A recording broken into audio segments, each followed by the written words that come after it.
Quaderno 45 de Cristianisme y Justicia. La fábrica del llanto, cárceles y sociedad democrática, a cargo de José Sesma, María Luisa Pascual y José Ignacio González Faus. José Sesma es mercedario, capellán de la prisión de mujeres de Guatrás en Barcelona, director del Hogar Mercedario de Barcelona. María Luisa Pascual es hija de la Caridad y colabora con el Secretariado de Pastoral Penitenciaria. José Ignacio González Faus es jesuita, profesor de la Facultad de Teología de Cataluña, coordinador del área socioteológica de Cristianisme y Justicia. Introducción. Nuestra sociedad está asentada sobre una curiosa contradicción. Nos desculpabilizamos todos para inculpar cruelmente a unos pocos. Negamos la existencia de la culpa para luego hacerla recaer sin piedad sobre cuanto nos amenaza. Por un lado, se ha producido en los últimos años una tácita rebelión contra la idea misma de culpa. Se ha pretendido, por supuesto, desculpabilizar todas las conductas sexuales. Se ha clamado contra las ideologías, religiosas sobre todo, que culpabilizan al hombre, etc. No intentamos ahora juzgar este complejo fenómeno humano que, como casi todos, tiene también sus dosis de razón. Pero sí queremos mostrar cuán profundamente contrasta dicho fenómeno con la actitud que nuestra sociedad sigue exhibiendo frente a los presuntos delincuentes sociales. A estos no parece alcanzarles la ola de desculpabilización.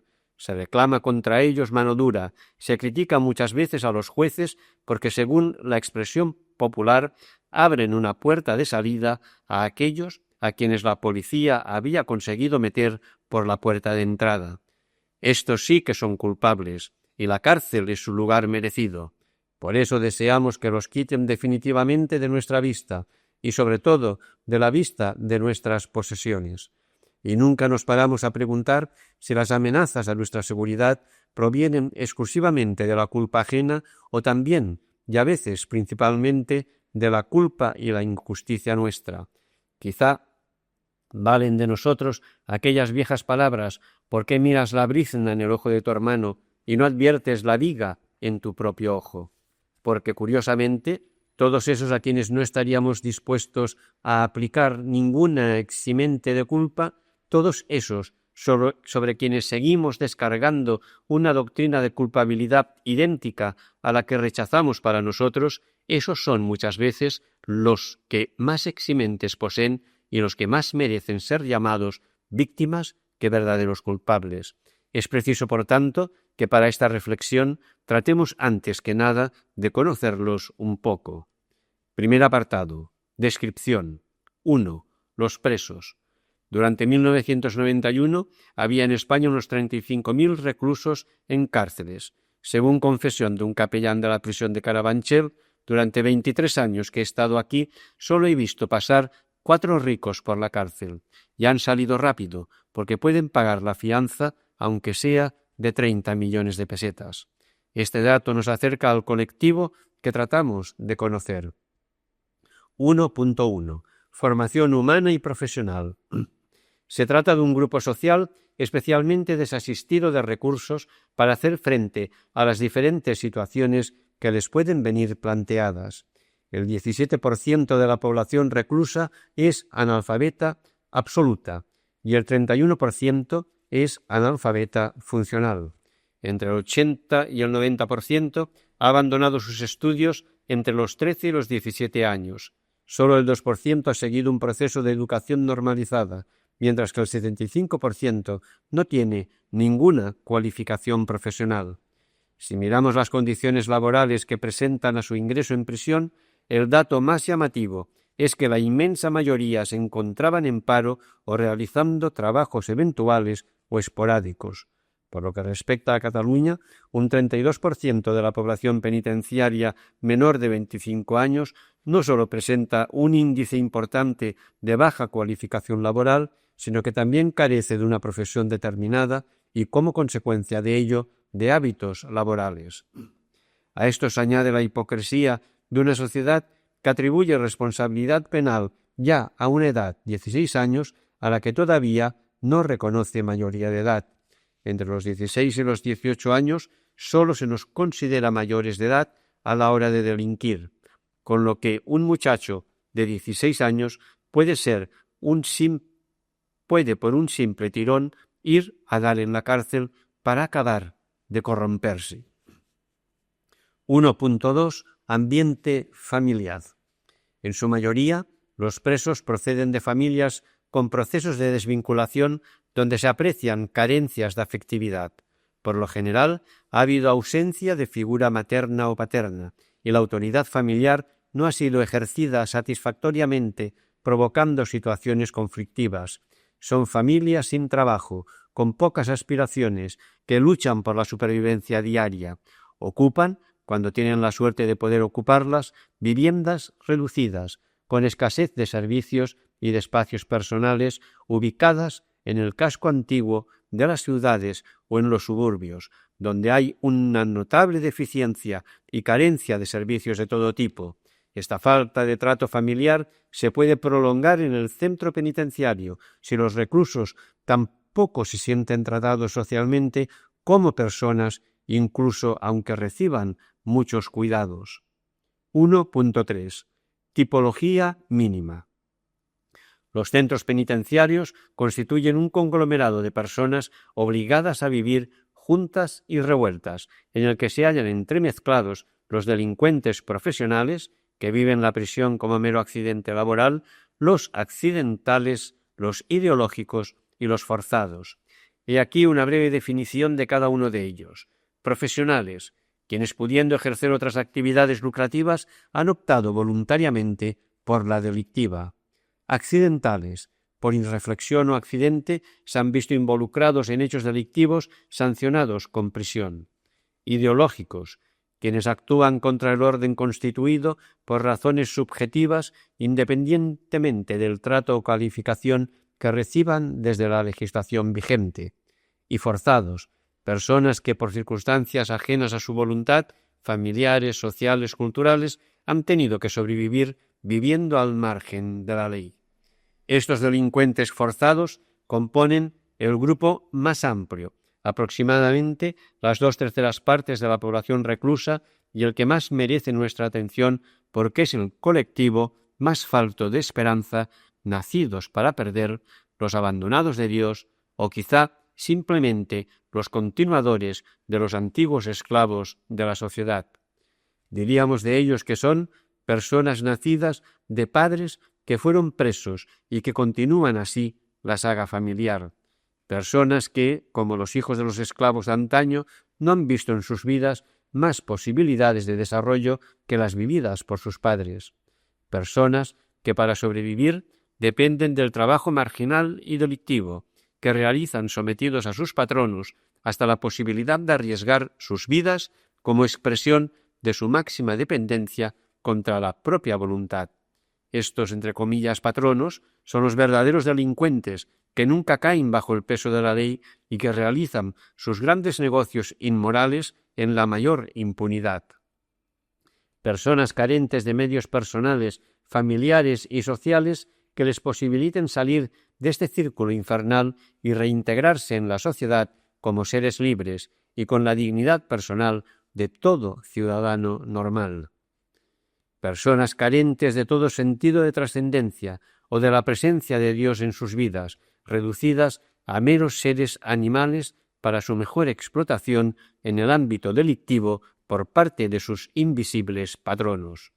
Por eso hemos dicho que merecen ser considerados como el colectivo de esclavos de nuestra sociedad actual, ricos en carencias y carentes de toda forma de riqueza, obligados moralmente a vivir cuando socialmente se sienten cadáveres ambulantes por los patios de la prisión o por las calles de su pueblo o ciudad cuando recuperen la libertad.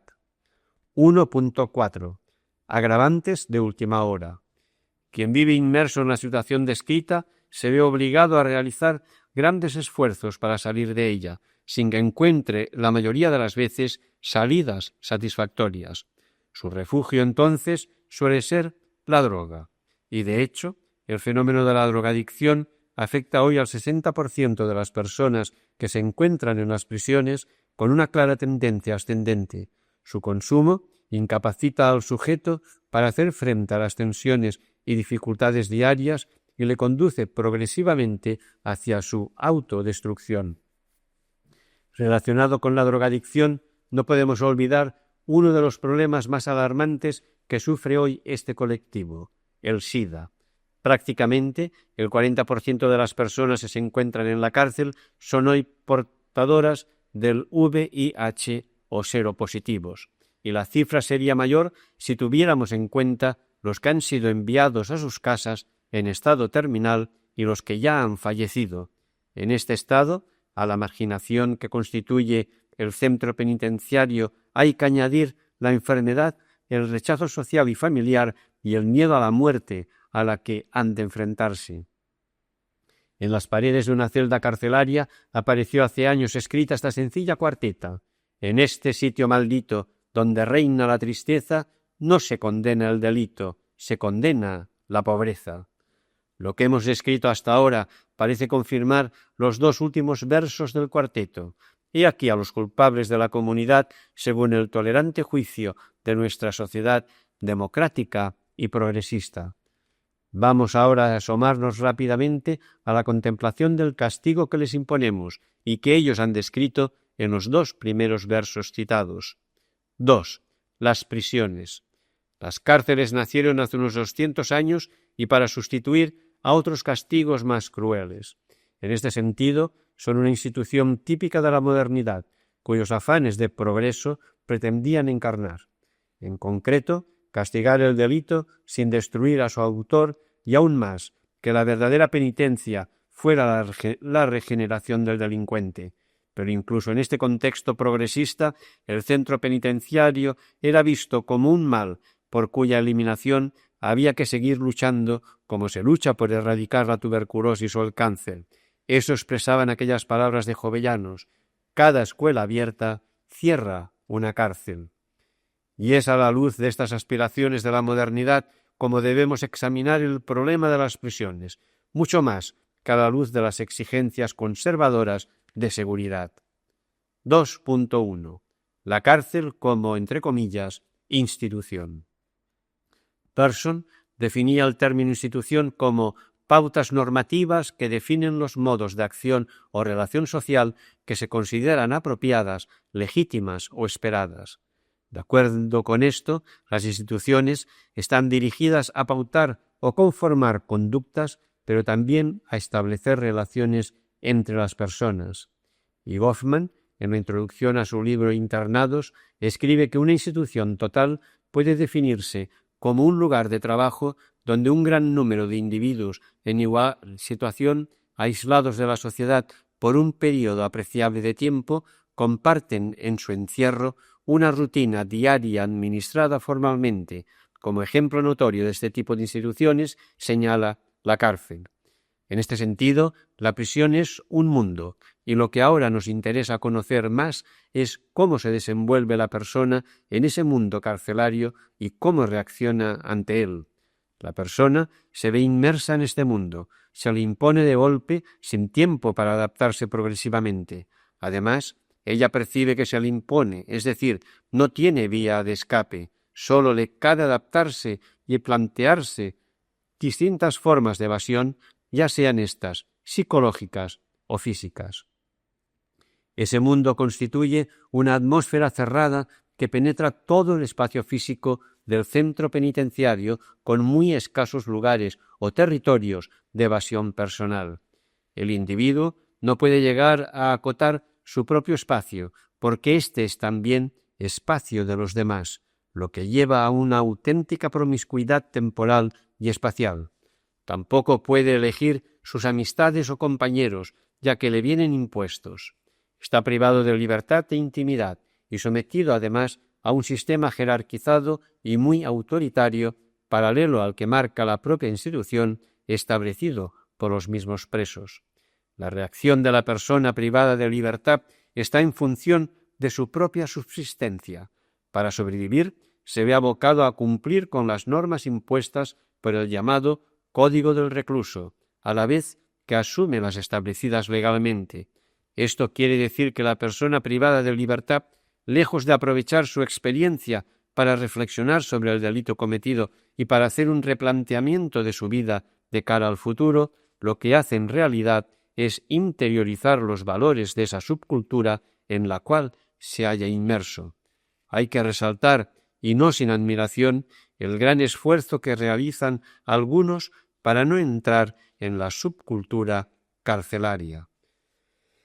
La vida de las personas privadas de libertad está organizada en función de la custodia y retención, y en líneas generales se organiza también según la estructura física de los edificios y su propia seguridad, ya sean estos ordinarios, especiales o abiertos. Esto último nos lleva a echar una mirada a la realidad de nuestras instituciones penitenciarias. 2.2. La realidad de las cárceles. Queremos sentar la tesis de que hoy por hoy, y a pesar del esfuerzo que ha ido haciendo la Administración, nuestras cárceles no son instituciones que cumplan con su finalidad primordial de reintegrar a la sociedad a las personas que han delinquido. Sería injusto decir que no se ha hecho nada. Al contrario, se han mejorado edificios obsoletos y se han levantado centros nuevos. Se han implantado programas de rehabilitación y se ha intentado acercar la prisión a la comunidad y viceversa. Ha aumentado el número de psicólogos, pedagogos y criminólogos, de maestros y educadores, de médicos y ATS, etc. Súmese a ello también las garantías judiciales y beneficios penitenciarios introducidos por la Ley Orgánica General Penitenciaria de 1979, y añadamos para completar estos datos que, según el Delegado Nacional de Pastoral Penitenciaria, hay un centenar de sacerdotes trabajando como capellanes penitenciarios junto con más de 2.000 miembros de diversos voluntariados cristianos. A pesar de todo, nuestras prisiones presentan una masificación crónica, consecuencia de una grave y también crónica insuficiencia de plazas. A esto se añade el abuso en la utilización de las prisiones como instrumento contra la delincuencia. Hay alguna prisión nueva en la que se ha intentado meter el doble de los reclusos que cabían, alojando en celdas minúsculas de 5 metros cuadrados a 2 personas. Esta realidad no puede disociarse de la situación de precariedad e indigencia en que se desenvuelve la vida en su interior. Así, por ejemplo, el Defensor del Pueblo, en su informe sobre la situación penitenciaria en Cataluña, señala que solo el 34% de los presos viven en unas condiciones que pueden considerarse adecuadas, mientras que el 66% restante vive en una situación límite de hacinamiento que puede considerarse como atentatoria al respeto y a la dignidad de las personas que marca nuestra Constitución. Sin entrar en las reacciones desatadas por este informe, es innegable que cifras contadas muestran el aumento progresivo de reclusos de los últimos años, que ha pasado de 16.630 en 1984 a los 35.000 que señalábamos al comienzo de este estudio, aumento que ha neutralizado o disminuido el impacto de algunas de las mejoras introducidas por los esfuerzos de la Administración penitenciaria, entre ellos la creación de nuevos centros en Cataluña en estos 2 últimos años, 4 Camins y Drians. Por lo que respecta a Catalunya i según la Direcció General de Serveis Penitenciaris y de Rehabilitació, su población reclusa es la que muestran los cuadros siguientes. Hombres en Barcelona, número de reclusos 1.937, tanto por ciento de ocupación 1,76%. Mujeres Barcelona 257, tanto por ciento de ocupación 1,45%. Jóvenes Barcelona 325, tanto por ciento de ocupación 1,30. 4 Camins 956 reclusos, 1% de ocupación. Brians 379 reclusos, 0,47% de ocupación. Girona 171 reclusos, 1,59%. Figueras 152 reclusos, 1,68%. Ponent 890 reclusos, 1,07% de ocupación, y Tarragona 288, 1,44% de ocupación. Centro abierto Hombres Barcelona, 125 reclusos, 0,89% de ocupación. Centro Abierto Lleida, 58 reclusos, 0,86% de ocupación. Pues bien, el hacinamiento, los deficientes servicios sanitarios y sociales de alimentación e higiene, la escasa actividad cultural y deportiva, la ausencia de trabajo y, en definitiva, la falta de aliciente siguen conformando el problema en que están inmersas las cárceles. Por eso, vamos a comentar un poco más algunos de estos puntos. 2.2.1. Las condiciones físicas. Hay casos de edificios malsanos, sobre todo en invierno, ya que sus viejas paredes son gruesas, de piedra y llenas de humedad, y su estructura arquitectónica impide una adecuada división y distribución de los internos en pequeños grupos. La higiene es en ellos un problema grave, cuando demasiados presos han de compartir los mismos servicios y aun el mismo lavabo dentro de la celda. Las celdas son a veces imágenes de extrema miseria. Por falta de espacio, en algunas han llegado a vivir hasta 6 o 7 presos. Falta de luz, que apenas llega. Falta de mobiliario, sin mesa ni silla, a no ser que los mismos internos lleguen a improvisarse alguna. 2.2.2. Las condiciones psíquicas y morales. Las condiciones psíquicas y morales que ofrecen las cárceles a los presos tampoco son adecuadas para que la vida en estos recintos cerrados se desarrolle en un grado mínimo de normalidad. Veamos algunos puntos. La convivencia y su aprendizaje se hace prácticamente imposible por la masificación y elevado número de internos por galería o módulo. No hay seguridad. Son frecuentes las agresiones contra los más débiles por parte de los internos que se sienten más fuertes. No se guarda el orden y los grupos de internos que se sienten con poder se dedican a robar, a molestar, a maltratar a los que no tienen defensa a su alcance, llegando también a ser frecuente la agresión sexual. Todo esto sucede al amparo de la gravísima ley del silencio, que castiga a quien la quebranta, estigmatizándolo además entre los otros presos con la connotación negativa de chivato. En consecuencia, no hay denuncias por miedo a la venganza, y la prisión termina siendo un lugar donde cada cual está librado a sus propias fuerzas bajo la ley del más fuerte y la ley del silencio.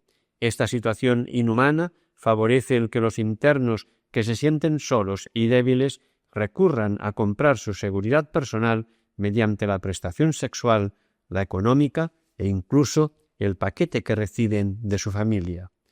Las normas de seguridad que establece el centro para intentar preservar a los internos son por ello rígidas, pero las consecuencias de su rigidez son también graves. Los presos no pueden desplazarse fuera del departamento asignado. Por tanto, muchos de ellos pasan el tiempo embobados y distraídos sin salir del patio y sin apenas relacionarse con nosotros. Una mayor posibilidad de relación comporta generalmente un mayor riesgo de ser agredido y vejado. Nos encontramos, pues, en un régimen de sospecha y desconfianza, ya que en cualquier momento un compañero puede convertirse en un agresor o en un ladrón. El resultado es un estado de permanente alerta y de miedo que acaba agotando y destrozando la personalidad. El trabajo ocupa tan solo a un pequeño porcentaje de internos, en algún taller o en aquellas tareas que aseguran el funcionamiento regular del centro, como cocina, limpieza, peluquería, lavandería, etc. Los equipos de tratamiento procuran ir reduciendo este gravísimo problema a través de actividades programadas educativas, recreativas y culturales. Tampoco es demasiado posible el aprovechamiento constructivo del tiempo libre debido al hacinamiento y la falta de intimidad. La participación en juegos de azar es lo más frecuente, y cuando hay dinero o tarjeta de por medio, los juegos terminan siendo un nido de peleas. A todo esto hay que añadir el problema derivado del tráfico y consumo de drogas que imprevisiblemente, pero de modo habitual, terminan cobrando sus víctimas. Las necesidades económicas son otro mal endémico que sufre la mayoría de los internos que procede de clases pobres. Son los pobres quienes continuamente aseguran la repoblación de las cárceles, y hoy en día, cuando la pobreza llega a desplegarse con toda su realidad, conduce al hombre a vivir fuera del sistema social vigente, separándolo de sus hermanos y enfrentándolo con ellos. La delincuencia termina siendo, pues, no un desgraciado accidente de la pobreza, sino expresión de su más profunda identidad. Y esto clama literalmente al cielo.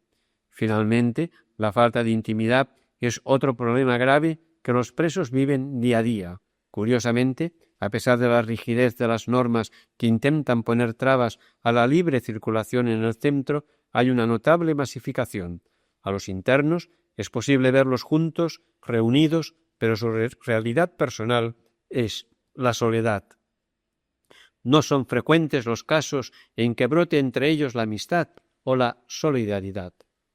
Si todo ello es así, no parece exagerado afirmar que, a pesar de las mejoras arquitectónicas y humanas, la prisión aparece vista de cerca como una institución que tranquiliza simplemente al ciudadano que se queda fuera en la calle, pero martiriza y termina por degradar al que ingresa.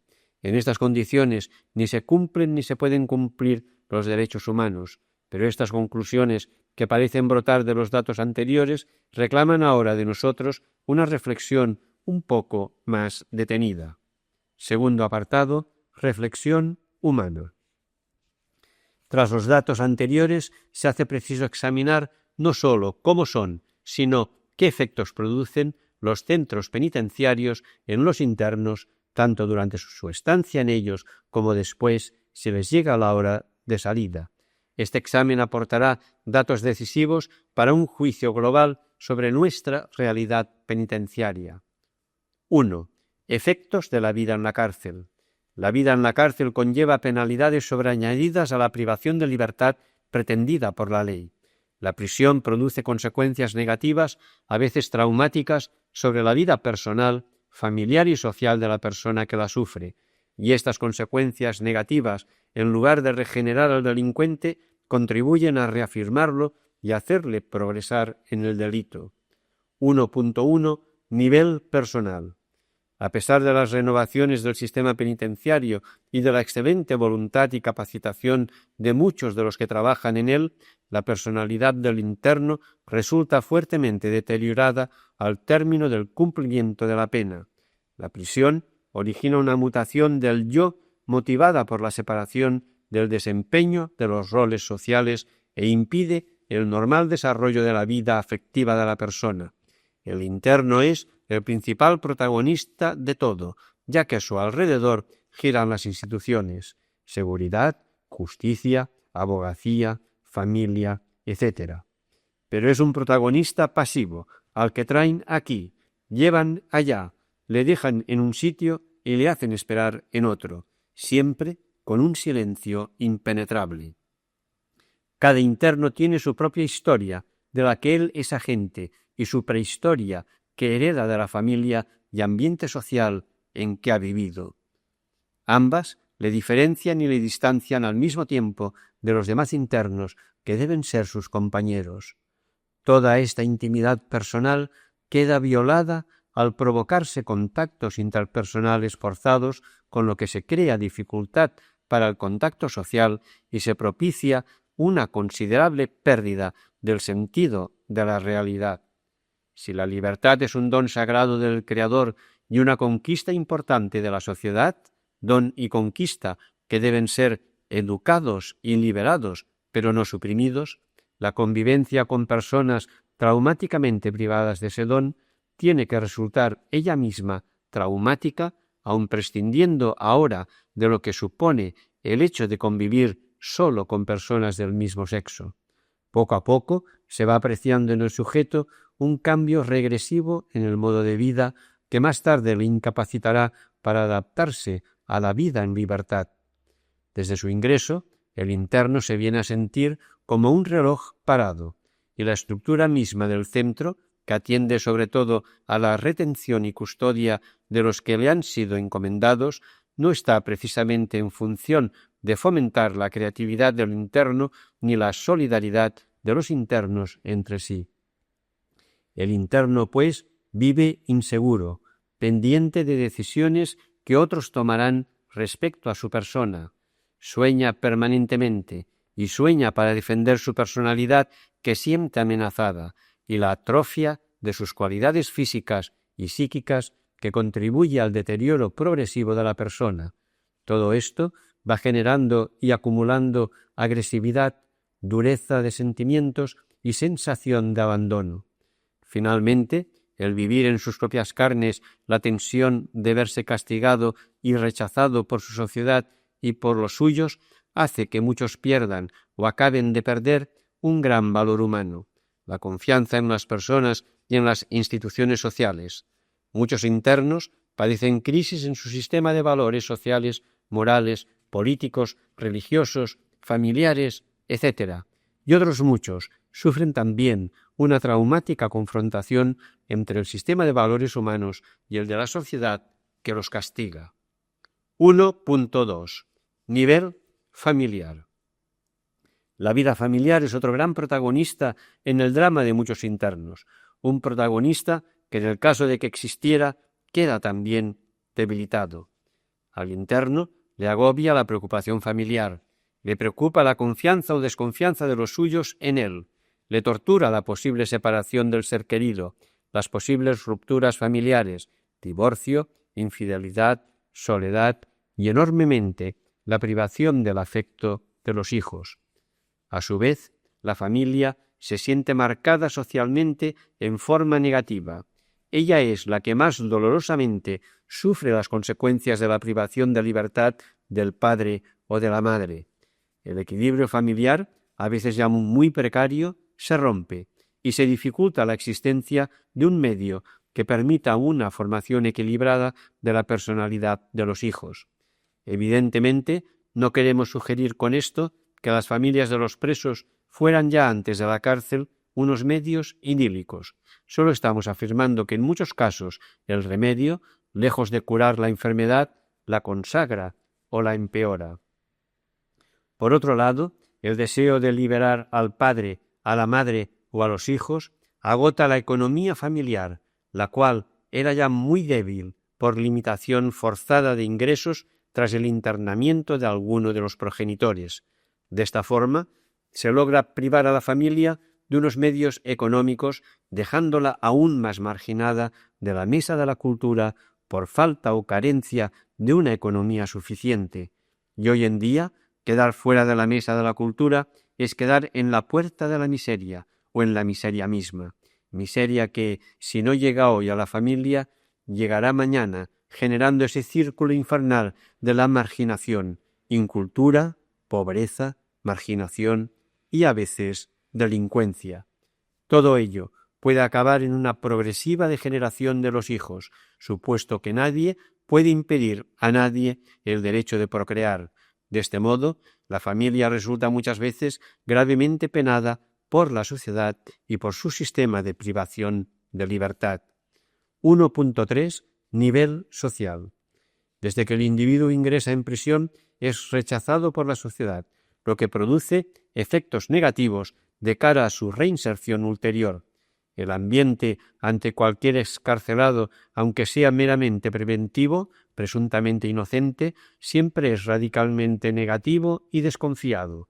El estatus de preso le define socialmente como alguien indigno de confianza y como persona no aceptable desde el punto de vista moral y social.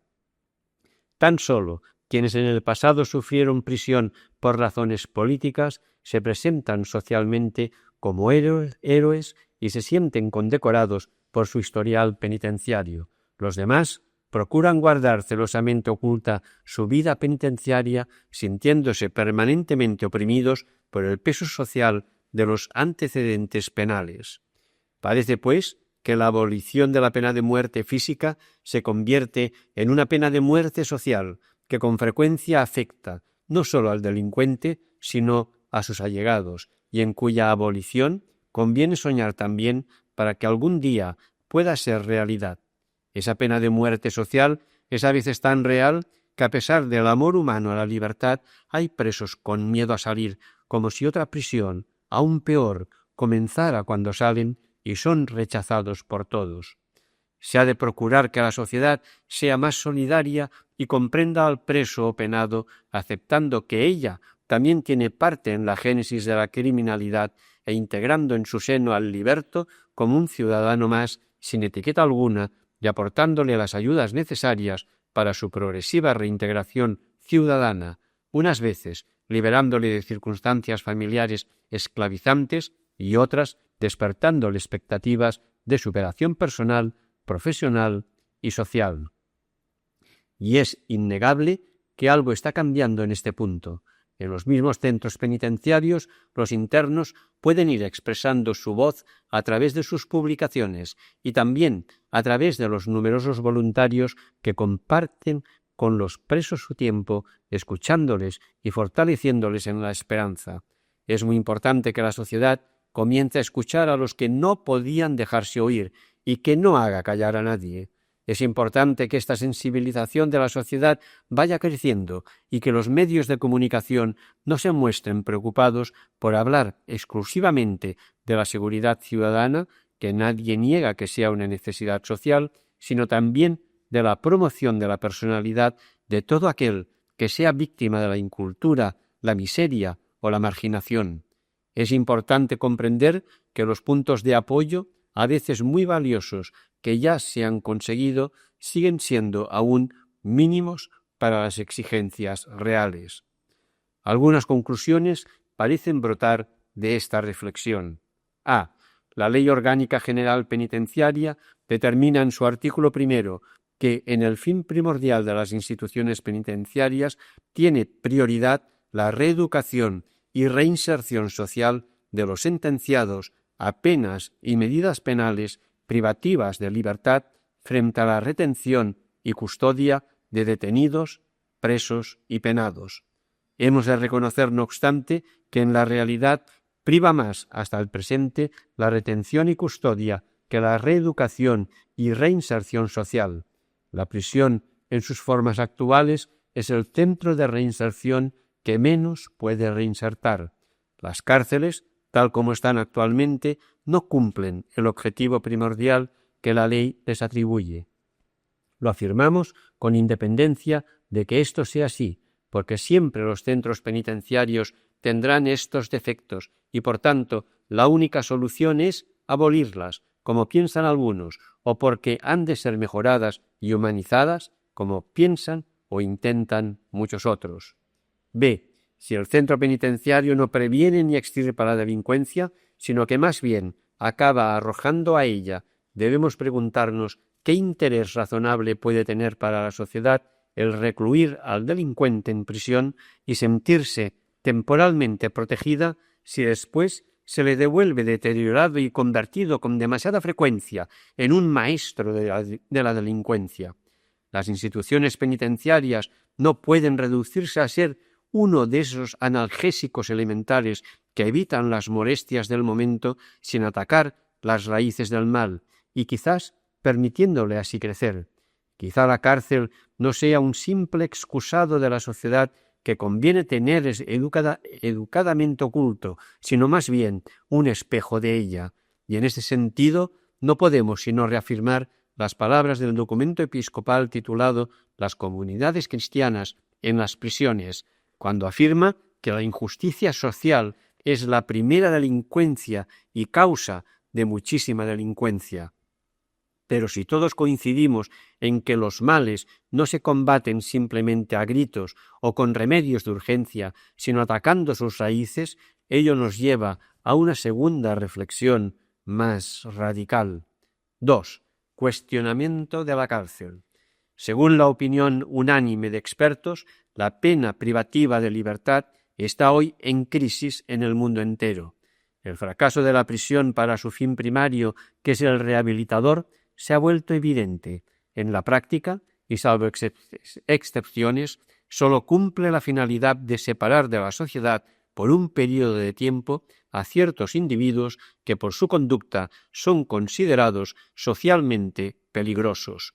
Y sin embargo, para una mentalidad auténticamente democrática, esta peligrosidad por sí sola no justifica ni la existencia de la institución ni la privación de libertad a la persona, y mucho menos las justifica cuando, además de no cumplir el otro fin primario de rehabilitar, lo daña claramente.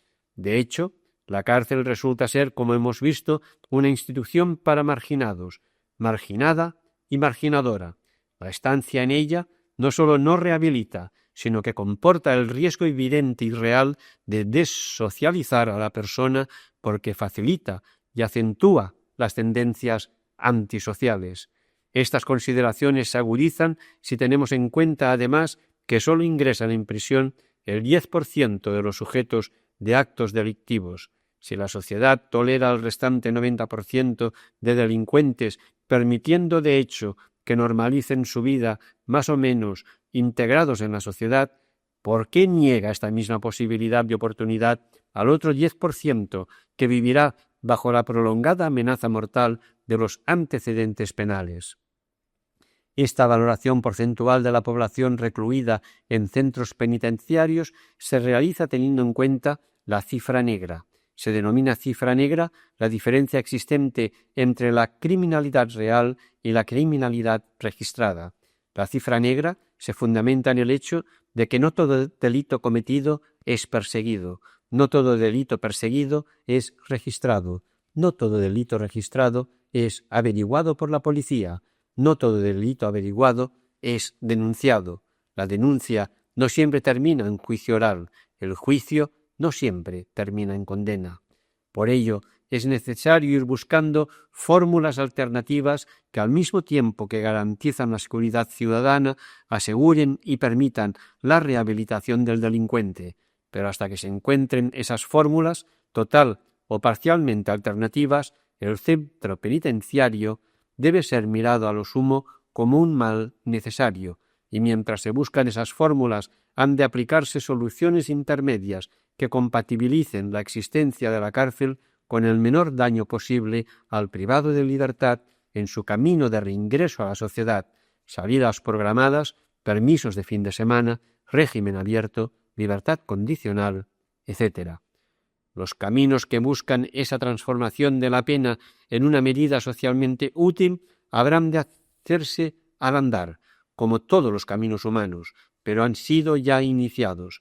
Hay instituciones jurídicas como la probation, no recogida en nuestras leyes penales y penitenciarias, la condena condicional, escasamente aplicada por nuestros jueces, el arresto domiciliario o el de fin de semana, también escasamente aplicados en nuestro país, y la realización de trabajos no remunerados en beneficio de la comunidad, entre otras, que podrían ser fórmulas eficaces para mitigar los efectos negativos de la prisión, sobre todo en infracciones de escasa relevancia y repercusión social.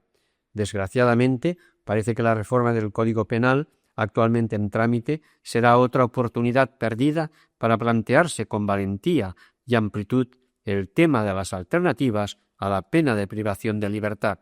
Otras voces han pedido incluso que los delitos no graves no sean penados con prisión y que los delitos graves o más graves, por ejemplo, usar armas de fuego, supongan tratamiento del delincuente en centros considerados como hospitales sociales, adecuadamente dotados, liberados de toda carga peyorativa y en los que la finalidad primordial sea de hecho la recuperación de la social y su reinserción, pensando que la mayoría de ellos no son simplemente culpables, sino también, y quizás ante todo, que víctimas o enfermos sociales. Incluso podríamos añadir que según estadísticas suficientemente constatadas, dado el elevado costo que supone el mantenimiento de una persona en situación de privación de libertad y sus escasos, por no decir nulos, efectos positivos, sería más rentable, económica y socialmente, aplicar dicho gasto a la implantación de sistemas que de forma gradual y progresiva fueran sustituyendo la privación de libertad por la educación de la libertad del individuo. En las circunstancias actuales se ha de ir exigiendo en forma progresiva que se cumpla la finalidad primordial que la Constitución española establece para la pena como medio de reeducación y reinserción social del delincuente. Esto dejaría a las penas mucho más funcionalizadas por la efectiva reinserción social del delincuente que por la entidad y gravedad del delito. Estas propuestas parecerán a muchos inviables, amenazadoras, subversivas o irritantes. Nos atrevemos a sugerir que cada cual se pregunte si esa reacción no será fruto de la misma enfermedad inhumana de nuestra sociedad que produce a los delincuentes, pero que también nos infecta a nosotros. Y desde esta consideración habría que decir una última palabra sobre el protagonismo de toda la sociedad en este problema. Últimamente se ha exigido de mil maneras que el Estado se retire y deje campos y protagonismos a la sociedad civil, pero sospechosamente parece como si el Estado solo debiera dejar hacer a la hora de la actividad económica, la cual puede ser una actividad muy lucrativa, pero a la vez muy injusta y explotadora. En cambio, seguimos exigiendo que el Estado no baje la guardia y lo haga todo a la hora de esa actividad de rehabilitación que sería sanadora y potenciadora para la sociedad, como si junto al derecho a la iniciativa económica no existiera también un precioso derecho y además un deber a la iniciativa reconciliadora, regeneradora y creadora de comunidad, un derecho que convierte a la sociedad civil en la verdadera dueña de sí misma y de sus destinos. La causa última de los problemas de las cárceles, de los problemas de la inmensa mayoría de las personas que se encuentran en ellas, es la pobreza y marginación existentes en nuestra sociedad y, por tanto, la injusticia social generada por el sistema capitalista en otros aspectos tan eficaz. Por esto cada vez hay más prisiones y cuantas más plazas penitenciarias tengamos, más detenidos enviarán los jueces a ellas, a no ser que se establezca legalmente un numerus clausus, anulándose de esta manera las ventajas de las inversiones hechas en la construcción de nuevos centros penitenciarios.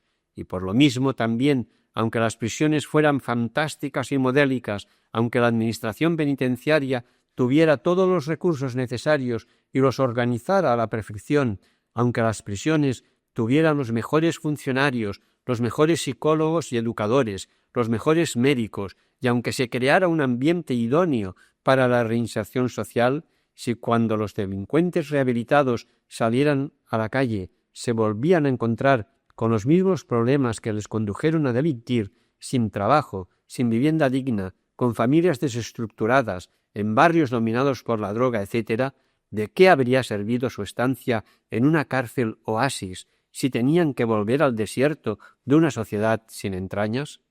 El problema de las cárceles es una muestra extrema y especialmente dramática de un problema más general. En la administración penitenciaria trabaja un buen plantel de personas de gran sensibilidad social y afán de mejorar la situación, al lado seguramente de otro tipo de mentalidad funcionaria como ocurre en todas partes. Por eso no se puede responsabilizar a esta parcela de la administración de un problema que es responsabilidad de toda la administración e incluso más de toda la sociedad.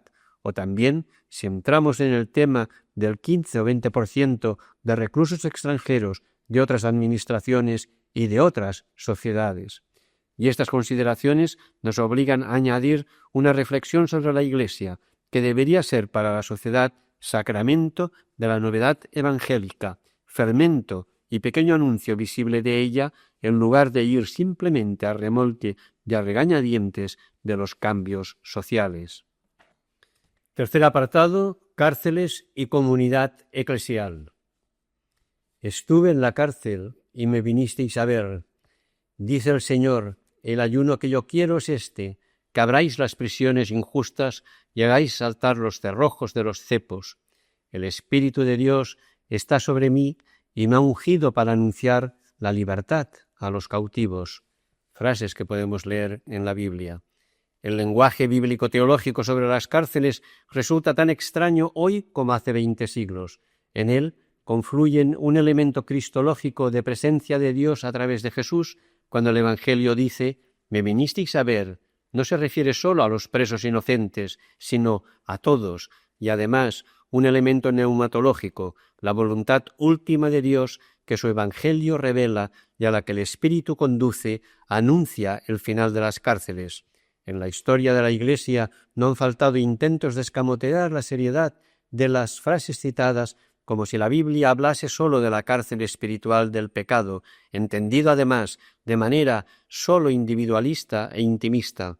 Los mismos intentos se dieron desfigurando las curaciones de Jesús y pretendiendo presentarle sólo como médico de las almas, o desfigurando la justicia del Evangelio y reduciéndola sólo al interior de los individuos. A pesar de esos intentos, tanto más heréticos cuanto más pretendían vestirse de ortodoxia, la Iglesia acabó considerando que la salud de los cuerpos y la justicia económica forman parte de su misión, porque lo espiritual no se realiza huyendo de lo material, y menos aún en contra de lo material, sino integrando lo material.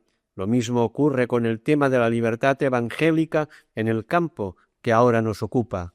Pero cuando un cristiano afirma que es voluntad de Dios la supresión de las prisiones o que éstas son contrarias al reino de Dios, no pretende hacer una afirmación puntual o atemporal, sino una afirmación dinámica. La voluntad de Dios no se realiza en el milagro, sino en la historia. El milagro, a lo más, puede servir para manifestarla, como ocurría con las curaciones de Jesús. Esto significa que la voluntad de Dios pide tiempo, pero pide también una orientación de ese margen temporal.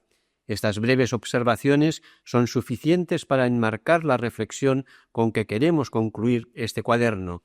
El tema de las cárceles no es ajeno a la comunidad creyente, sino que la afecta profundamente. La afectará todavía más cuanto sea un problema menos atendido o peor atendido por la sociedad civil.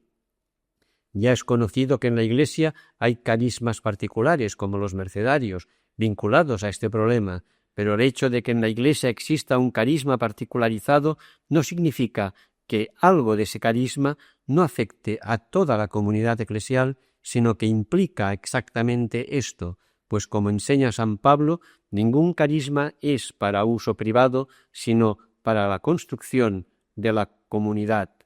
Por esta razón, toda la comunidad cristiana debería sentir una responsabilidad creyente y solidaria por el problema de las cárceles y por las personas de los presos, no para anunciar utopías que no sabemos si llegarán a realizarse, ni para gritar demagogias que todavía no son posibles, pero sí para ir haciendo camino, aportando remedios unas veces y otras descubriendo posibilidades nuevas, todavía inéditas, pero quizás ya viables.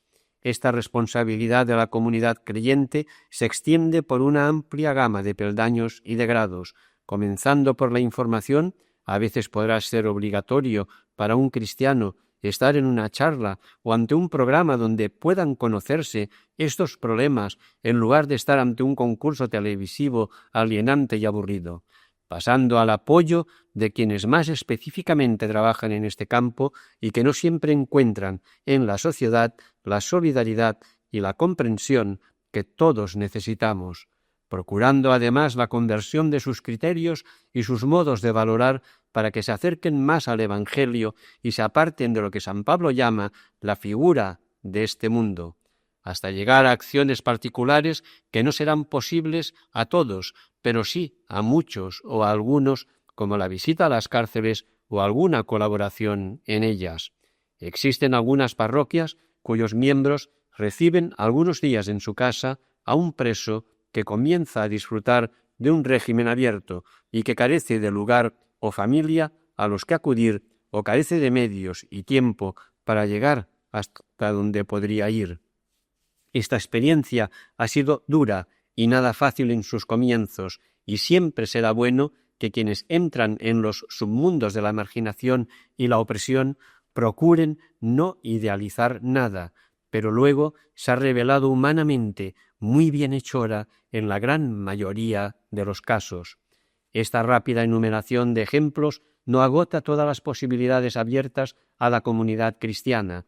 La primera de ellas es el cobrar conciencia de esta responsabilidad en medio de una cultura que prefiere prescindir de ella y se queda contenta cuando le quitan la amenaza del delincuente y cree que ya puede vivir tranquila sin preguntarse hasta qué punto esa forma de tranquilidad tiene que ver con la falta de tranquilidad que arroja a algunos a la delincuencia primero y después a la cárcel. Tales valores ambientales son respirados también por la comunidad cristiana y por eso necesitan un contrapeso. En este contexto, quisiéramos terminar recomendando la lectura de los 2 documentos episcopales referentes al tema de las cárceles. No somos partidarios de recomendar un documento por el hecho de ser episcopal. Creemos más bien que han de ganarse la escucha por su autoridad interior y por su calidad evangélica, y estamos dispuestos a reconocer que no siempre han estado a la altura de ese difícil desafío. Pero en el caso que nos ocupa, sí que nos atrevemos a recomendar esa lectura. El primero de ellos, noviembre de 1986, fue facilonamente desautorizado por la Administración y, en concreto, por el entonces ministro de Justicia, siguiendo el ejemplo de todos los poderes absolutos de esta tierra, matar al mensajero para no tener que escuchar el mensaje. Respecto al segundo de los obispos de Bilbao, hermanos y amigos de los presos, enero de 1991, los medios de comunicación de corte más oficialista se limitaron a aprovechar un pequeño párrafo del documento que, tras haber estudiado a los presos en diversos grupos, se refería a los llamados presos políticos, entrecomillando esta palabra, para decir que hay que evitar la doble tentación de utilizarlos como moneda de intercambio para una negociación o reducir la persona del preso a su etiqueta política, y a partir de estos datos acusaron al documento de simpatías a ETA y de apología del terrorismo. El antiguo refrán «calumnia calvo queda» funciona demasiadas veces en los medios de comunicación social bajo la forma de «desfigura y no quedará nada». Y esto ocurrió también aquí. Las agrias sospechas levantadas sirvieron para impedir el conocimiento de todo el resto del documento, que merecía mucha mejor acogida. En un apéndice de este cuaderno seleccionaremos algunos párrafos de él. Apéndice 1. Selección de párrafos de los documentos episcopales. Un 66% de los delitos cometidos por los reclusos, existentes el 1 de enero de 1986, fueron contra la propiedad. La población de detenidos, presos y penados está recluida en 87 establecimientos penitenciarios. De entre ellos hay aproximadamente 44 que son edificios antiguos, que no reúnen las condiciones requeridas para ser habitados, y solamente otros 28 son de construcción moderna. El resultado es que el recluso está sujeto a una constante humillación, a pesar del funcionariado que, por supuesto, no tiene nunca la intención de humillar. Es el sistema mismo y su dinamismo el que humilla al recluso. La prisión, tal como está estructurada, o al menos tal como en general funciona hoy, da la impresión de ser un almacén de seres despersonalizados. La prisión destruye, en este sentido, los valores más ricos de la persona humana y se convierte en enclave de alienación, cuando no de violencia, soledad, vagancia, incomprensión y amoralidad o inmoralidad. La verdad desnuda es que la represión y la cárcel no son en la actualidad medios adecuados y eficaces para contrarrestar y erradicar la delincuencia. Así lo está demostrando la experiencia. En efecto, la custodia y el tratamiento son el instrumento de rehabilitación en estos establecimientos. Ahora bien, la experiencia atestigua, y la opinión pública debe saberlo, que de hecho la prisión solo cumple el primer objetivo, la custodia, y éste muy deficientemente. El tratamiento es prácticamente ineficaz. El recluso, y es lo más grave, no puede ejercer el derecho a no saber peor que entró en la prisión. ¿Qué interés y utilidad puede tener para el bien común de los ciudadanos recluir al delincuente en prisión y sentirse temporalmente protegido si después se lo devuelve convertido con demasiada frecuencia en un maestro de la delincuencia? Hay que reconocer y poner de relieve cuáles son esas causas últimas de la delincuencia. Primera, la injusticia social. Habrá que tener la valentía de denunciar la injusticia social como la primera y más grave delincuencia generadora de otras muchas delincuencias. En este sentido, y siempre desde el Evangelio, el cristiano tiene obligación de hacer esta doble denuncia. Primero, las graves desigualdades sociales y económicas existentes en nuestra sociedad y, en segundo caso, la ausencia de igualdad de oportunidades para todos. Segunda, falsos ideales de vida. Se cae en un materialismo puro, se alimenta una ansia insaciable de riqueza, se destruye irresponsablemente todo valor ético o moral. Tercera, falta de moralidad pública, instituciones que consiguen ganancias desorbitadas, negocios que se hacen y se aumentan de una manera injusta, abusos de poder, corrupción pública. Los falsos profetas, los profetas de calamidades y los profetas de una libertad falsa y egoísta juegan con la delincuencia, la manipulan, la exageran, la agrandan para amedrentar a la sociedad con la denuncia de una grave inseguridad pública, y todo ello con fines políticos y partidistas, y sin embargo, esa falta de moralidad pública es justamente una de las causas de la delincuencia que sufrimos. Y cuarta, inestabilidad de la familia. Los delincuentes, en un porcentaje muy alto, pertenecen a familias rotas, a matrimonios divorciados, a familias sin empleo, a familias conflictivas, debido a la penuria económica, al alcoholismo, a la drogadicción, a familias donde surgen agresiones internas entre padres e hijos. Con bastante frecuencia el delincuente es un hombre que ha roto definitivamente sus lazos familiares.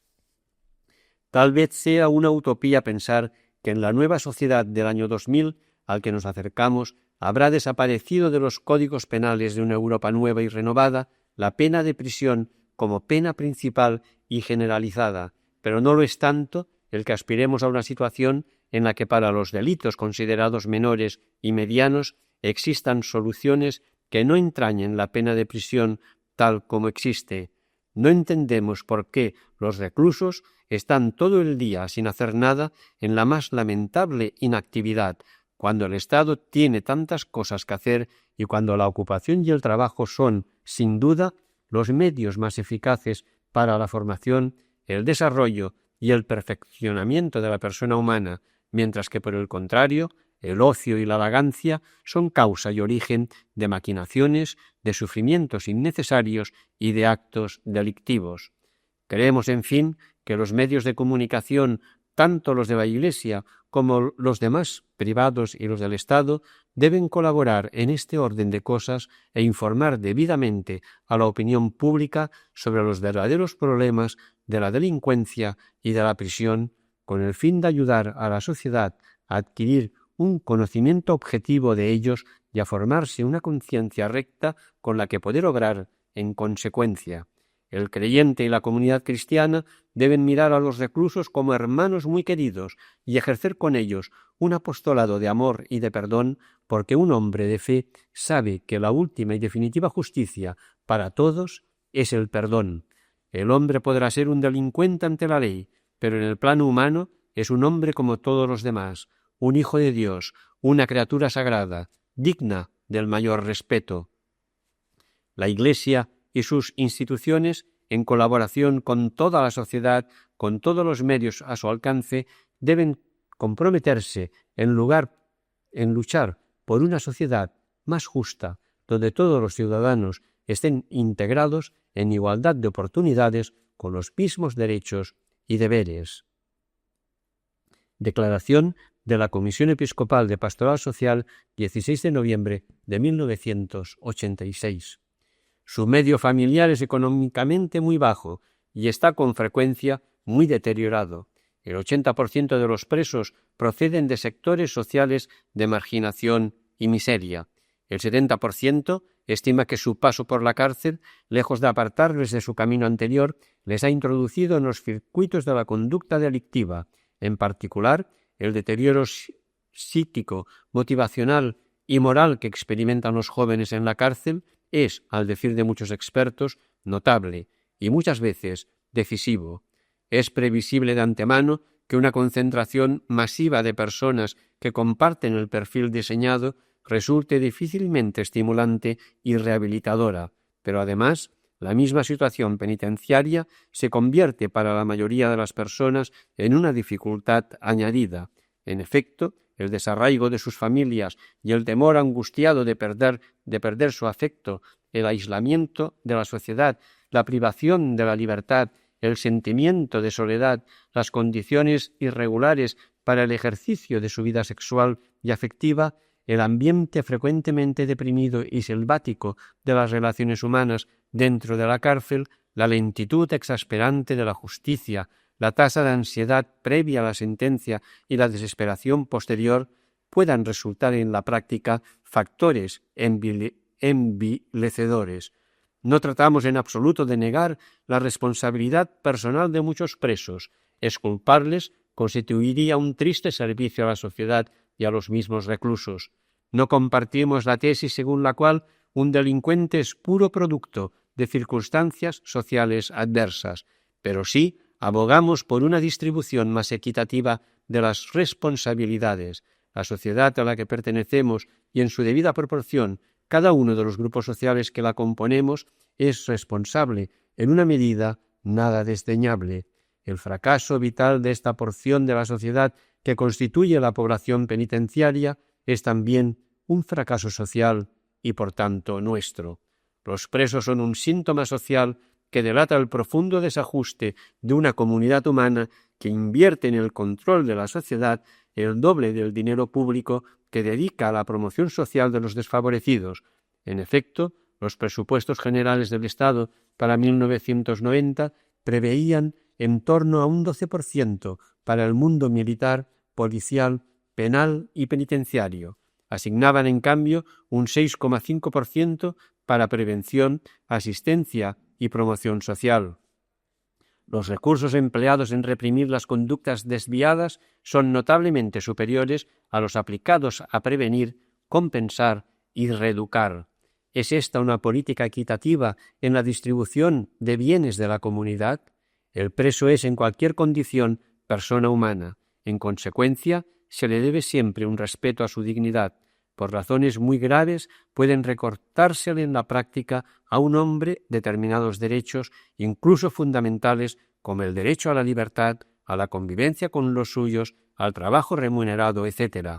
Tales limitaciones están justificadas sólo en la medida en que sean estrictamente necesarias. Sin embargo, nunca puede ser vulnerada la dignidad de la persona del preso. No se le puede maltratar ni física ni psíquicamente.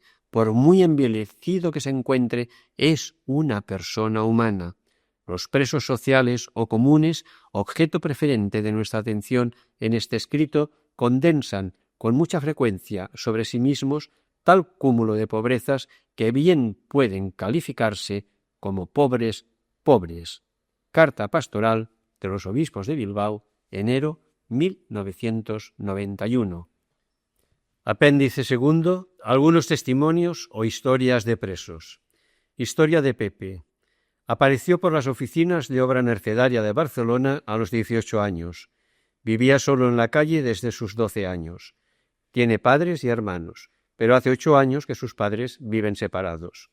Él se había sentido querido por su padre y su madre y por sus hermanos, era el mayor, pero todo comenzó cuando su padre se marchó de casa y abandonó a su esposa e hijos. Su madre, para sobrevivir y atender a los hijos, terminó uniéndose a otro hombre, a quien Pepe vio siempre como el padrastro. Un día el padrastro exigió que Pepe abandonara la casa, ya que en caso contrario él estaba dispuesto a abandonarlos a todos. Con sentido de responsabilidad, pensando en el futuro de su madre y sus hermanitos, Pepe se despidió de sus seres queridos, a quienes con frecuencia visita furtivamente en uno de los pueblos del Maresma, dispuesto a valerse por sí solo en la vida. Ya ha experimentado la prisión y tiene aún varias causas pendientes, pero sabe que todo lo que ha hecho fuera de la ley lo ha hecho para sobrevivir y para que su madre no quede en la calle y pueda atender en casa a los hermanos pequeños. Ahora, noviembre de 1989, se encuentra ya en el hogar nercedario. Tiene trabajo, ahorra y envía a su madre alguna ayuda para los hermanos pequeños. Ya tiene novia y espera haber cumplido con el servicio militar para alquilar un piso y el día de mañana establecer su propio hogar con la que espera que sea su esposa. Historia de XX. XX, súbdito sudafricano, profesión militar, afín al Congreso Nacional Africano, liderado desde la cárcel por Nelson Mandela. Huyó de su país y solicita el estatuto de refugiado político en España, porque el régimen sudafricano le había condenado a cadena perpetua. El 12 de julio del 86, tras acusarle de dejar escapar a 2 detenidos negros. En Barcelona, y mientras espera confirmación a su petición, contacta con AXAR, Asociación Catalana de Ayuda a Refugiados, que le ofrece ayuda jurídica y los medios necesarios e indispensables para subsistir. Pero el 5 de agosto del 87 ingresa en prisión acusado de homicidio. Los indicios objetivos que fundamentaban la culpabilidad son que el homicida llevaba gorra, mochila y era de raza negra, y XX iba siempre caracterizado con este atuendo. Él insiste en su inocencia, negándose el autor de los hechos, pero en 1988 es juzgado y condenado a 24 años de cárcel. Interpone un recurso ante el Tribunal Supremo que resuelve el 7 de marzo de 91, 4 años después de su entrada en la Modelo. Entretanto, el 26 de julio del 88 le llega a prisión la denegación de asilo político. Se prejuzga así la futura resolución de culpabilidad pendiente aún del Tribunal Supremo. Por otra parte, el país no puede acoger a gente, entre comillas, de mal vivir. Por fin llega la resolución al Tribunal Supremo, absolutoria, pero en la prisión ha perdido 4 años pasando por el trance del aislamiento. Ha vivido incomunicado con su familia, no ha podido exigir ningún derecho por desconocer el idioma y la legislación española, y ha sido marcado con el estigma del deterioro psíquico. Los medios de comunicación social que habían propagado su culpabilidad con detalles sobre su identidad de detención ignoran ahora su inocencia. ¿Quién le resarcirá el consuelo de una sentencia tardíamente absolutoria? La Roca del Vallés, a 2 de abril del 90. Querida XX, perdón antes que nada. A Dios le pido que te encuentres todo lo bien que yo deseo. Gracias a Dios, yo estoy bien. Debo reconocer que a veces actúo injustamente con quien debería ser considerado. Aunque no tengo disculpa, te pido que comprendas que un hombre en cautiverio sufre graves depresiones cometiendo acciones hacia las personas queridas que no se lo merecen. No pienses que en este tiempo en que no has recibido noticias mías te he olvidado. Nada más lejos de la realidad. Has estado presente en mi mente cada día, pero estoy pasando una mala época en que me siento resentido contra todo, donde genero una inmensa cantidad de odio incontrolable. Por eso he preferido no escribirte, pues sin quererlo podrías percibir en mis cartas ese lado desagradable que de vez en cuando aflora a la superficie y no soy capaz de controlar, debido a que cuando escribo lo hago con el corazón y a veces es de piedra. Te diré que no van las cosas muy bien. No acabo de entender qué es lo que me ocurre, pero la vida sigue un ritmo loco en el que me veo metido y no logro escapar. Es como una fuerte corriente de un río y yo sea un tronco sin control. A veces una fuerza interior me devuelve la lucidez y entonces sé que tengo que escapar de esa corriente que desemboca a un mar que me destruirá. Para serte claro, la droga ha vuelto a enredarme, la vida está perdiendo terreno y en mi locura deseo morir, creyendo que así conseguiré la paz. Cuando amanece un nuevo día, lucho por salvarme. Tengo la esperanza de que conseguiré salir de este infierno y lograr llevar una vida de hombre capaz de amar, pero conforme pasa el tiempo, pierdo la esperanza. Lo he intentado todo o casi todo. He escrito a todos los organismos, he hablado con todos, he pedido ayuda, he gritado socorro. Pero no impacto, no soy nada. Me temen y prefieren dejar que yo solo me destruya. ¿Y sabes por qué?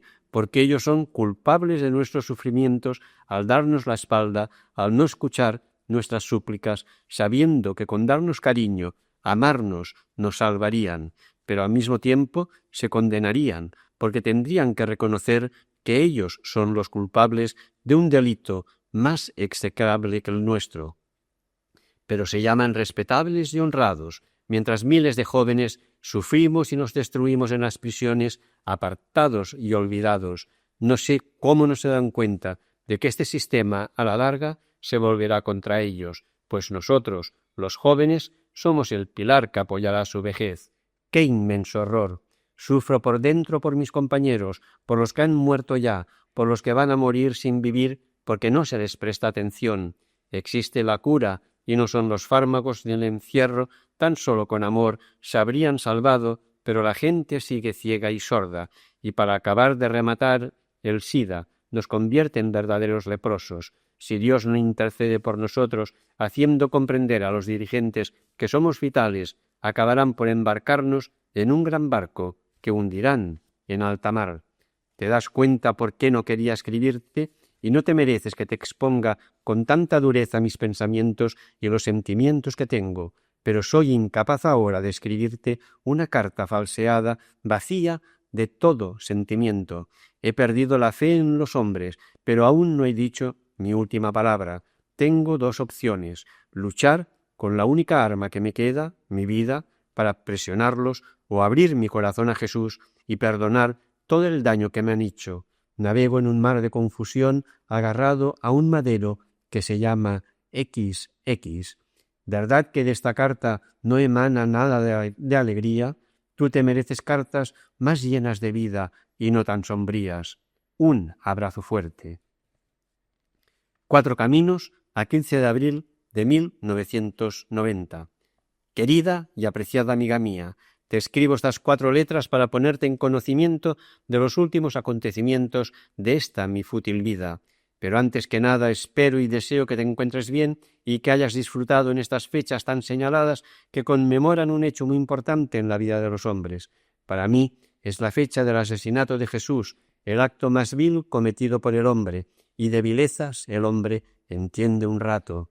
Te diré que ayer asistí a misa, donde se encendió el cirio de Pascua, e incluso al finalizar la ceremonia anual hizo un compañero la primera comunión. He suplicado a lo largo de esos 3 años que me trataran mi problema físico-psicológico de drogodependencia. Creí que al ser trasladado aquí sería por fin escuchado. Ilusiones vanas. Ni existe módulo para toxicómanos ni tratamiento de ningún tipo. La política de este centro es la de presionar psicológicamente a los presos, haciendo de ellos marionetas o destruirlos sin compasión. Un campo de concentración nazi, pero más de acuerdo con nuestro tiempo. Sé que llegará el día 1 de mayo y seguirá todo como hasta ahora, pero ni mi salud física ni mental aguantan por más tiempo. Las continuas torturas a las que estoy sometido, no creo que aguante los casi 3 años que me quedan llevando esta vida. Por eso, cuanto más tiempo pase, más débil estaré para esta lucha que estoy dispuesto a ganar o morir en el empeño. Pero para que no sea totalmente inútil, debo hacer todo el ruido que pueda para que los que estáis allí, fuera, miréis en nuestra dirección. Pido apoyo y solidaridad en mi esfuerzo por escapar del infierno en que se convierte mi vida y lograr vivir con la esperanza en el mañana, no como ahora, que no tengo futuro y no es la libertad lo que pido, sino una mano amiga o un empujón que me saque del abismo en el que día tras día me estoy hundiendo. Entonces sí tendré futuro cuando cumpla mi condena injusta, soy inocente y salga a la calle como un hombre, libre de los muros y las rejas y libre de la cárcel de las drogas. No quiero que tengas mala sangre. Eso sí, te pido que reces por mí, te tendré al corriente. Me despido de ti con un fuerte abrazo y todo mi cariño. 4 Caminos, 23 de mayo de 1990. Querida XX, no veas, pido más que el ayuntamiento. Encima, no cumplí mi palabra de devolverte las 5.000 pesetas que me enviaste. No sé cómo podré devolverte todo lo que haces por mí. Sé, y por eso te quiero, que no hay interés por tu parte. Yo que siempre he vivido rodeado de gente que siembra para recoger. Y sé de lo que hablo, incluso se me alimentaba de niño para hacerme hombre y pagar los sacrificios que hacían para criarme. No tuvieron la delicadeza de disimularlo y me di cuenta de esto siendo muy niño. Conforme fui creciendo y conociendo gente, más claro tenía que el interés era el motivo que inducía a dar y ayudar.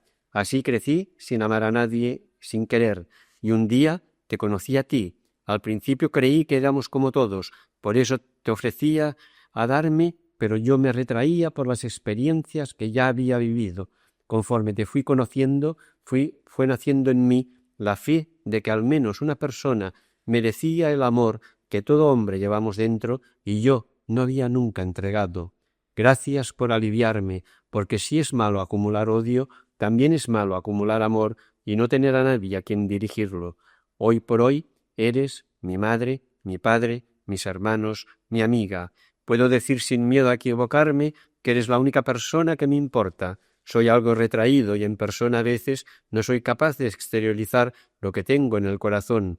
Por carta me es más fácil, te habrás dado cuenta. Otra de las cosas que me chocan es cuando veo o recibo carta de alguien que dice apreciarme y me pregunta ¿necesitas algo? Siempre digo que no, gracias, pero debería decirles claro que necesito, de todo. No comprenden o no quieren comprender, incluso a lo mejor lo que quieren es que les pida y así sentir alguna especie de gozo, aunque después no mandan nada, que es lo que suele ocurrir. Cuanto más conozco a los hombres, más quiero a mi perro. Siempre ha sido una frase que determinaba mi manera de ver el mundo que me rodea. Tú eres la que ha abierto los ojos para ver y comprobar que existe gente que ama desinteresadamente. Gracias por esto. Te voy a dejar ya, pues van a abrir las celdas para bajar al patio. Por último, quiero que sepas que le doy y le daré siempre gracias a Dios por haberte puesto en mi camino. Tú eras la única que puede hacer de mí algo más, una criatura capaz de querer y ser querido. Un abrazo muy fuerte. La Roca del Vallés, 30 de agosto de 1990. Estimada amiga mía, la asistente social me ha explicado lo mucho que te has comprometido conmigo en ese tratamiento. Me gustaría que me dijeras por qué haces por mí todo lo que estás haciendo. En parte lo entiendo por tu fe en Cristo, pero me conoces tan poco y me das lo que no me ha dado mi madre, no sé si me merezco tanto. Tengo el odio y la maldad dentro de mí, y si queda algo de bueno, no sé si lograremos hacerlo salir a la superficie. De momento, te dejo. Espero recibir pronto noticias tuyas. Hasta entonces, recibe un fuerte beso de este que no te olvida. 2 de abril, 1991. Querida XX, si es que no sé ni cómo empezar esta carta, porque aún no he tenido tiempo de asimilar la tuya. También YY me comentó la impresión que te había causado la mía, y ahora, seguidamente, ya debes saber dónde me encuentro. Lleida 2. Supongo que podemos discutir por qué estamos en diferentes frentes y al otro lado de la barrera, por mucho contacto que tú tengas, las cosas son distintas. No solo la realidad, que eso tú ya lo conoces, sino el sentimiento, y es que cada persona tiene su valor absoluto y su valor relativo, y cuando las rozas te afecta la proyección de ambos. No hay unificación ni verdad, no hay límites de bien y de mal, y cada vez estoy más convencida que la religión es independientemente de cada uno, porque la que nos enseñan, por lo menos en estas condiciones, es un agarre muy pobre. Lo he intentado muchas veces y no me sirve, no lo consigo, lo siento, sé que para ti no es grato que yo piense así, pero yo lo veo como escribir un libro o hacer cualquier otra cosa. Mientras esté atrapado, condicionado y sometido, no puedo proyectarme, no puedo enamorarme, no puedo ponerme metas. En resumen, no puedo vivir, porque esto no es ningún tipo de vida. Aquí en Lleida las condiciones de vida son mucho más duras que en La Roca. Esto es una dictadura, una humillación diaria. Pero yo ya me he convertido en un ser que se adapta a cualquier cosa, que cada vez se siente más independiente y desarraigado, y creo que, como en la vida, no puede haber nada peor que esa experiencia, solo me queda esperar que pase. Me duele decepcionarte, pero he aguantado más de lo que jamás pensé que aguantaría. He desbordado absolutamente todos los límites de mi capacidad, y sigo como el primer día en el punto de partida, y sigo existiendo, por lo que ya no sé de dónde sacar fuerzas para resistir, y sin embargo continúo. Me han vuelto astuto, deductivo, frío y duro. Me he convertido en esto casi sin darme cuenta, simplemente como método de autodefensa, porque lo que jamás conseguirán es destruirme, y si lo hicieran, estoy seguro que mi acto reflejo sería tomarme la revancha. Camino a pasos agigantados hacia ese revanchismo. Ya no quiero huir, ya no quiero alejarme de todo, y estoy empezando a pensar en eso.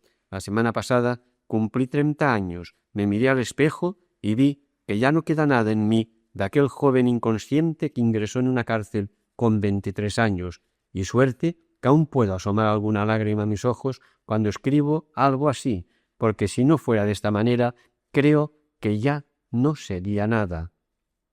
Siempre suelo desahogarme con las personas que más me quieren, pero con mi madre dejé de hacerlo hace ya mucho tiempo, porque me daba tanta pena que pensé que ese sentimiento podría derivar en una sádica obsesión. No quiero hacerle daño porque ella sufre tanto que se ha desbordado su capacidad de sufrir. Es imposible una reconciliación, no solo con Dios, sino conmigo mismo, mientras permanezca en un lugar como este, y es que no trato de convencer a nadie de nada porque no me convenzo ni a mí mismo. Ahora va a ser más difícil la relación con los míos, no sé si porque me han traído aquí. Bueno, a ratos sí lo sé, otros lo imagino. Quisiera estar más cerca de ellos, pero no quiero pedir nada a nadie. Acepto las cosas tal como vienen y procuro luchar contra lo que puedo ver y tocar, no contra lo que pienso, deduzco o imagino. El ser rápido de reflejos, impulsivo e inteligente a la vez, siempre me ha traído problemas y peleas interiores, pero no estoy dispuesto a cambiar por una influencia externa. Soy consciente de todas mis evoluciones y además las provoco y las busco. Aquí no existe la ilusión, está en un lugar al que yo no puedo acceder. Mi estado de ánimo es como una línea uniforme y más real que nunca. Sé que este año empezaré a salir, sé que triunfaré en mi vida, que seré feliz y conozco como quise lo que quiero. Sé que soy justo y honesto, pero también sé que mientras esté aquí no soy nada, no puedo luchar contra nadie y no puedo ser yo mismo. Por eso estoy armado de paciencia, de esperanza y de sueños. Por eso me mantengo íntegro y mi voluntad se refuerza día tras día. Por eso soy capaz de amar y de perdonar. Por eso soy capaz de prescindir de muchas cosas y de mantener mi constante tesón, de ser amigo de mis amigos y de querer a los que me quieren, como a ti. Estoy animado porque sé que cada vez me queda menos, porque tengo confianza en mí mismo y porque estoy convencido de que nunca dejaré de ser yo. Recibe un abrazo con todo mi cariño. Hasta aquí el cuaderno 45 de Cristianisme y Justícia.